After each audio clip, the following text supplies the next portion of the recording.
അമൃതവേഗം ഓരോന്നായി പെറുക്കിയെടുത്തു. അവൻ താഴേക്ക് ഇറങ്ങി. മതിയോ? ഉവ്. ഇതെന്തിനാ? എൻ്റെ വീട്ടിൽ ഗുരുവായൂരപ്പൻ്റെ ഫോട്ടോയുണ്ട്, അതിൻ്റെ മുമ്പിൽ വെക്കാനാ. ഗുരുവായൂർ പോയിട്ടുണ്ടോ? ഉവ്, ഞാനും അച്ഛനും അമ്മയും അഭിയേട്ടനും. അവൻ മൂളി. പോയിട്ടില്ലേ? ആര്? ഞാനോ? അതെ. എന്നെ കൊണ്ടുപോകാൻ ആരുമില്ല, കുറച്ചുകൂടെ വലുതായിട്ട് വേണം പോവാൻ. അവൻ പറഞ്ഞതിൻ്റെ അർത്ഥം അമൃതയ്ക്ക് മനസ്സിലായില്ല. വൈക്കോൽ കെട്ടെടുത്ത് ഗോശാലയ്ക്ക് നേരെ അവൻ നടന്നകന്നു. മോള് ഇവിടെ നിൽക്കുമായിരുന്നോ? അവളുടെ അച്ഛൻ കുമാരനും അമ്പല കമ്മിറ്റി പ്രസിഡന്റ് വാസു അങ്ങോട്ട് വന്നു. ആ ചേട്ടൻ പറിച്ചെന്നാ?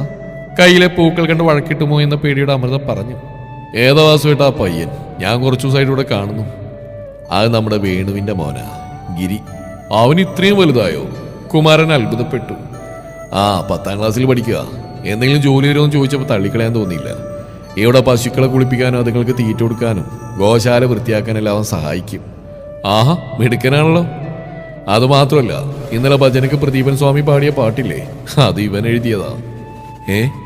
ഇത്തവണ കുമാരനോടൊപ്പം അമൃതയും ഞെട്ടി. പ്രദീപേട്ടൻ പാടുന്നത് അവൾക്ക് ഒരുപാട് ഇഷ്ടമാണ്. ഇന്നലെ അതുവരെ കേൾക്കാത്തൊരു പാട്ട് പാടിയത് അവളും ശ്രദ്ധിച്ചിരുന്നു. അയ്യപ്പനെ വർണ്ണിക്കുന്ന മനോഹരമായൊരു ഗാനം. കുറച്ചു മുമ്പ് തനിക്ക് പൂക്കൾ പറിച്ചെന്ന കുട്ടിയാണ് അത് എഴുതിയെന്ന് അവൾക്ക് വിശ്വസിക്കാൻ കഴിഞ്ഞില്ല. സത്യമാണോ വാസുവേട്ടാ? വിളക്ക് വെക്കുന്ന നേരത്തെ അമ്പലത്തിന്റെ അടുത്ത് വെച്ച് ആരെങ്കിലും കള്ളം പറയോ? നല്ല കഴിവുള്ള പയ്യനാ, പക്ഷെ അധികാരമൊന്നും സംസാരിക്കില്ല. വേണു പോയതോടെ അവനാകെ മാറി. ഇവിടെ പണിക്ക് വരാനൊക്കെ അവൻ്റെ അമ്മ സുജാത ടീച്ചർ സമ്മതിക്കോ? അവൻ സുജാതയോട് മിണ്ടിയിട്ട് 1 വർഷത്തിന് മേലെയായി.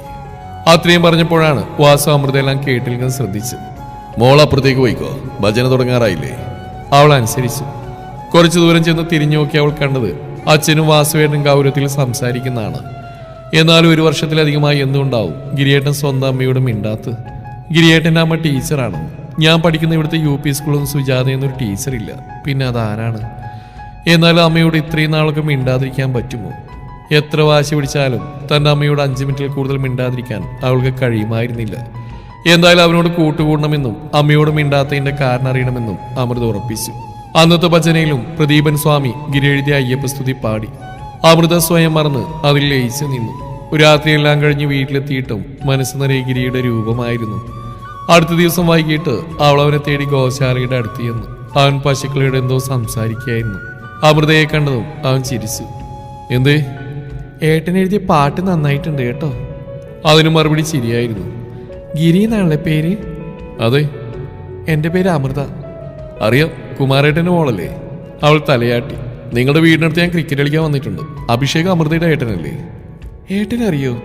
ആ, അറിയാം. നന്നായിട്ട് ബോൾ ചെയ്യും. അഭിഷേകിന്റെ ടീമിനോട് 2 തവണ ഞങ്ങൾ തോറ്റു. എന്തായാലും അടുത്ത തവണ ഞങ്ങൾ ഉറപ്പായിട്ടും ജയിക്കും. അവൻ ബക്കറ്റിലെ വെള്ളത്തിൽ നിന്നും കൈ കഴുകി. അഭിഷേകിന് അമ്പലത്തിലൊന്നും കാണാറില്ലല്ലോ. ഏട്ടന് സ്കൂളിൽ വിട്ടാൽ കളിക്കണം. എനിക്ക് ഒറ്റയ്ക്കിരുന്ന് മടുത്തു, അതുകൊണ്ട് അച്ഛൻ്റെ കൂടെ വരുന്നത്. ഞാൻ പോട്ടെ, ഇന്നത്തെ ജോലി കഴിഞ്ഞു. അവൾ തലയാട്ടി. ഗുരുവായൂരപ്പൻ്റെ മുമ്പിൽ വെക്കാനേ കുറച്ച് പൂവാ ചെമ്പത്തിന്റെ ചോട്ടിൽ വെച്ചിട്ടുണ്ട് കേട്ടോ. അവളുടെ കണ്ണുകൾ സന്തോഷം കൊണ്ട് വിടുന്നു. കുട്ടിയുടെ അച്ഛൻ മലക്ക് പോയി കഴിഞ്ഞാൽ പിന്നെ ഇങ്ങോട്ട് വരില്ലല്ലോ. അപ്പൊ പൂവിനെന്ത് ചെയ്യും? ഗിരിയേട്ടൻ ഇവിടെ ഉണ്ടാവുമെങ്കിൽ ഞാൻ വന്നോളാം. തനിച്ച് വിടുമോ? കുട്ടിയുടെ വീട്ടിൽ നിന്ന് ഇങ്ങോട്ട് കുറച്ച് നടക്കാനില്ലേ? അത് സാരല്ല, അച്ഛനോട് ചോദിച്ചാൽ വിടും. അച്ഛനെന്നെ ഒത്തിരി ഇഷ്ടമാണ്. പെട്ടെന്ന് ഗിരിയുടെ മുഖം മാറുന്ന അമൃത ശ്രദ്ധിച്ചു. എന്തു പറ്റി? ഏയ്, ഒന്നുമില്ല. ഞാനൊരു കാര്യം ചോദിച്ചാൽ പിണങ്ങോ? എന്താ? ചോദിക്കും. ഗിരിയേട്ട അമ്മയോടൊന്നും മിണ്ടാത്തേ?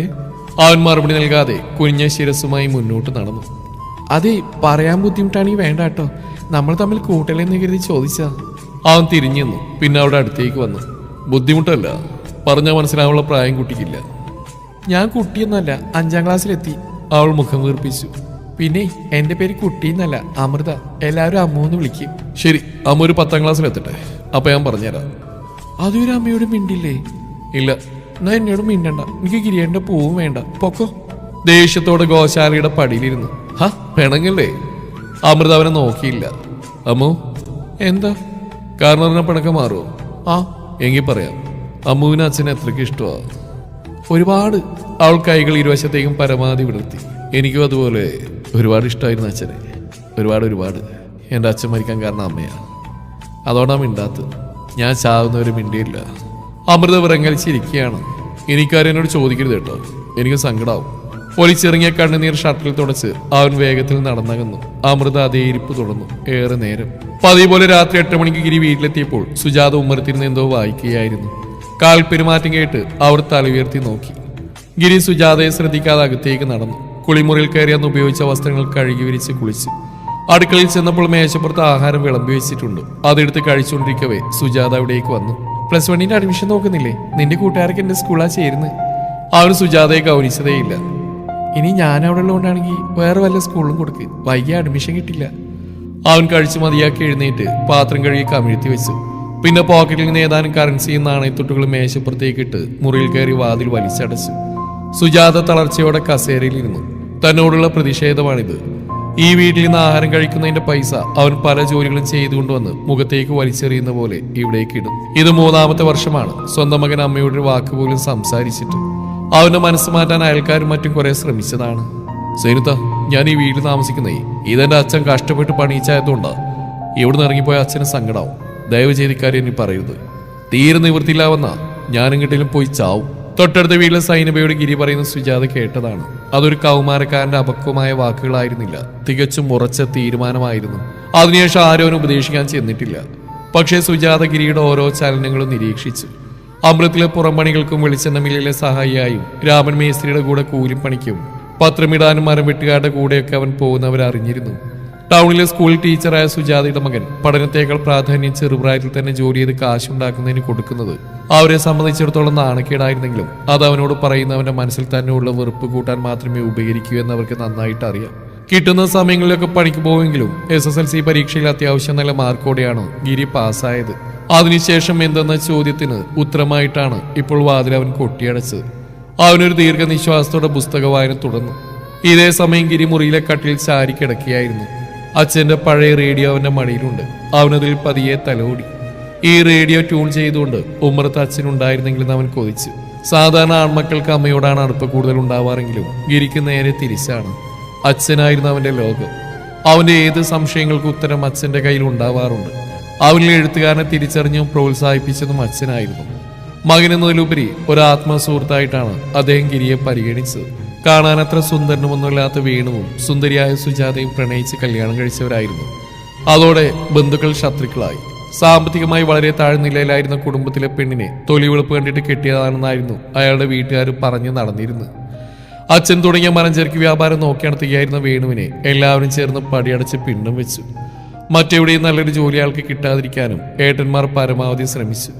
വേണു അതിലൊന്നും തളർന്നില്ല. ഭാര്യയും കൊണ്ട് ഈ ഗ്രാമത്തിലേക്ക് വന്നു. വാടക വീട്ടിലായിരുന്നു ജീവിതം തുടങ്ങിയത്. ഡ്രൈവിംഗ് അറിയാവുന്നതുകൊണ്ട് അസീസ് മുതലാളിയുടെ കാർ ഡ്രൈവറായി ജോലിയും കിട്ടി. പഠിക്കാൻ മിടിക്കായിരുന്ന സുജാത അയാൾ കഷ്ടപ്പെട്ട് പഠിപ്പിച്ച് ടീച്ചറാക്കി.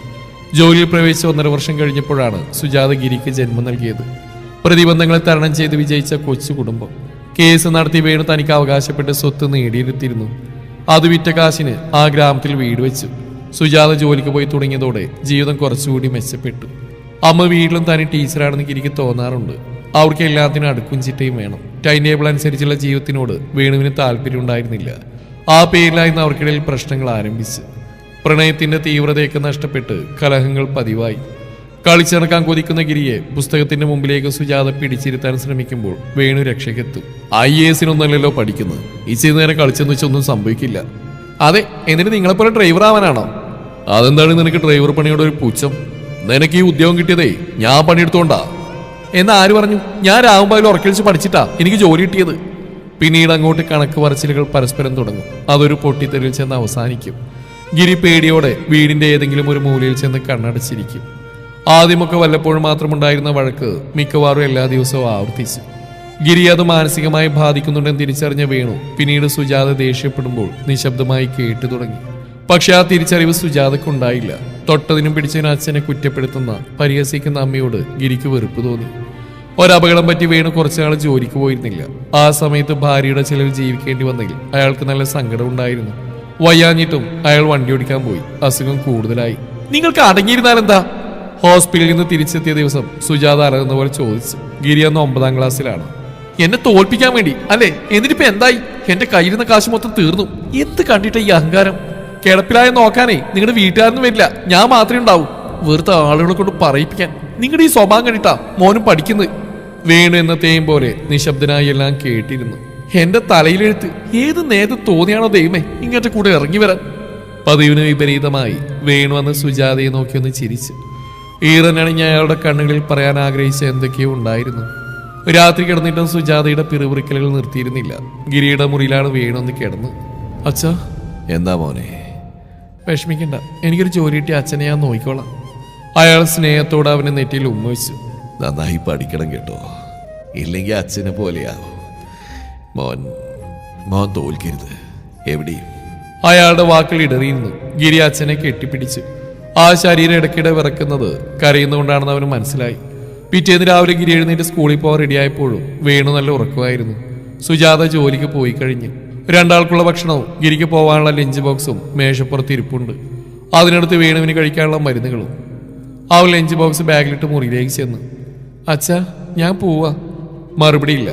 വായ കുറച്ച് തുറന്നു പിടിച്ചുള്ള വേണുവിന്റെ കിടത്തത്തിൽ ഗിരിക്കെന്തോ പന്തിയേട് തോന്നി. അവനയാളെ പതിയെ കുലുക്കി വിളിച്ചു.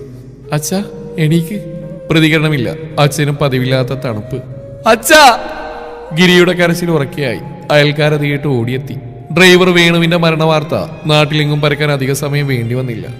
ഒമ്മറത്ത് കത്തിച്ച നിലവിളക്കിന് മുമ്പിൽ പായ വിരിച്ച് അതിൽ വെള്ളം പുതപ്പിച്ച് കിടത്തിയ അച്ഛന്റെ മുഖത്തേക്ക് ഗിരി മച്ചിമാതെ നോക്കിയിരുന്നു. ആ കവിളുകളിലെ കണ്ണീരുണങ്ങിയ പാട് കണ്ടപ്പോൾ അവന് അമ്മയോടുള്ള വെറുപ്പ് 100 ഇരട്ടിയായി. മൃതദേഹത്തിനടുത്ത് വാവിട്ട് കരയുന്ന അമ്മ അഭിനയിക്കാണെന്ന് വിളിച്ചു പറയാൻ അവന് തോന്നി. ഇന്നലെ അത്രയും വേദനിപ്പിച്ചതിനാലാണ് അച്ഛൻ ഹൃദയം പൊട്ടി മരിച്ചത്. അതെ, ഈ സ്ത്രീയാണ് തന്റെ അച്ഛനെ കൊന്ന് അവൻ സ്വയം പറഞ്ഞുകൊണ്ടിരുന്നു.